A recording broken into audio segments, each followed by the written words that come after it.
nosotros Miguel Nava, él es el presidente de la Defensoría de los Derechos Humanos aquí en Querétaro, con su sección en defensa de tus derechos. Adelante, Miguel, buenos días. Buenos días, Luis Armando, buenos días a todas las personas que nos escuchan.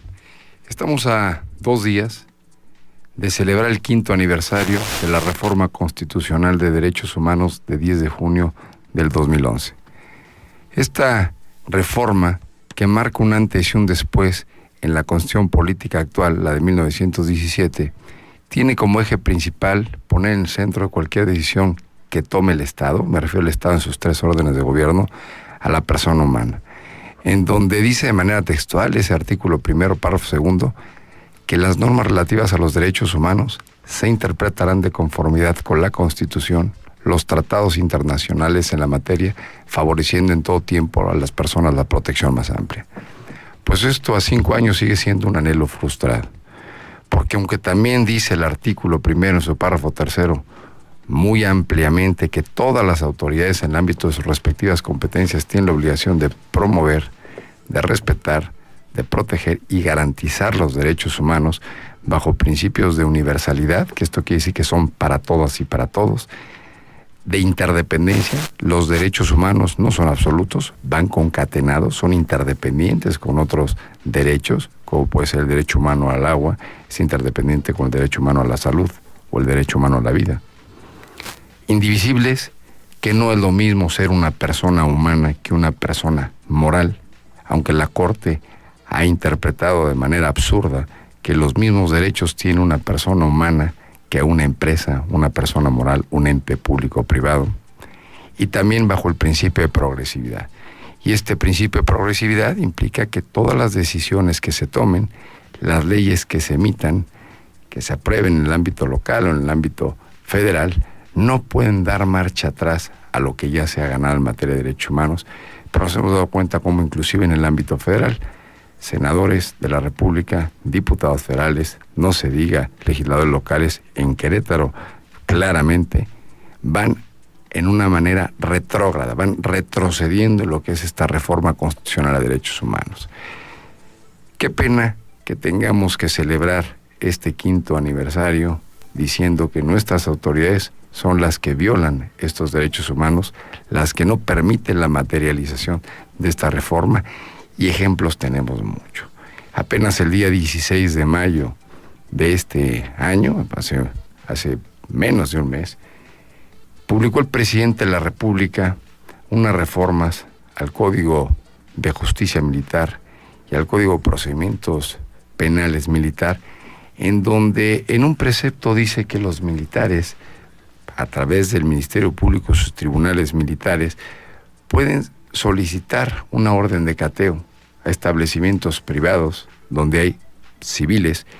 incluyendo cualquiera de los 3 poderes de la Unión, legislativo, ejecutivo, judicial, en el ámbito local también, e inclusive organismos públicos autónomos.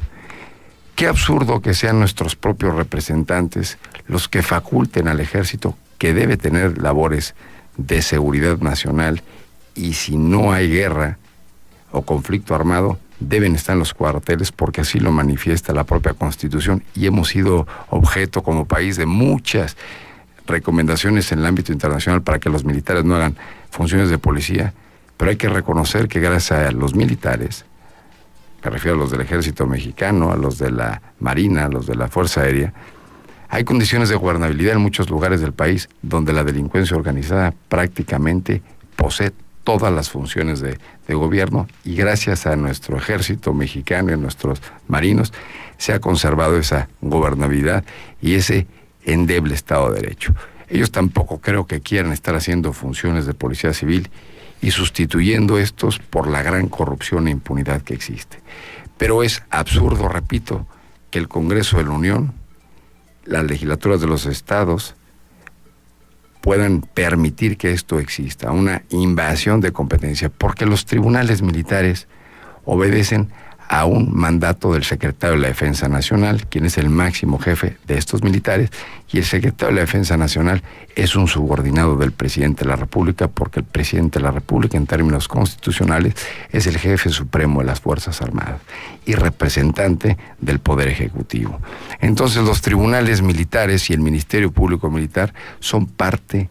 esencial del Poder Ejecutivo Federal. Y si el Poder Ejecutivo Federal es juez y parte para efecto de realizar un cateo en un organismo público autónomo, en un poder judicial de un Estado, en el propio Poder Judicial Federal, quiere decir que el Poder Ejecutivo está invadiendo la propia competencia del Poder Judicial de la Federación, situación que es totalmente retrógrado y atenta directamente contra la división de poderes e indudablemente viola derechos fundamentales. Esta Defensoría de mi cargo está estudiando la posibilidad de promover una controversia constitucional en contra del Ejecutivo de la Unión, en contra del Congreso de la Unión, porque en términos de la propia Constitución estamos facultados para ello. Esta es una temática que se suma a lo que el día de ayer se celebró, un Día de la Libertad de Expresión, en donde en nuestro país son acribillados, son asesinados periodistas por ejercer esa libertad de expresión, de tal manera en que la gente pueda tener ese derecho humano a la información, y no estamos de manteles largos, como se dice coloquialmente. Es una vergüenza lo que está pasando en nuestro país, y poco a poco la ciudadanía, la sociedad, tiene que empoderarse y darse cuenta que los derechos humanos que defienden la dignidad de las personas no deben ser una carta de presentación de la autoridad, un discurso vacío y un anhelo frustrado. Tiene que ser necesariamente un reclamo social que se garantice en todo momento. Es por eso que se hace un exhorto a través de esta Oficina Pública de Derechos Humanos en Querétaro, para que sumemos esfuerzos, trabajemos en equipo y hagamos un frente común en contra del abuso, el exceso u omisión de nuestras autoridades cuando las mismas violan derechos humanos. Muchas gracias, Miguel. Gracias, buenos días.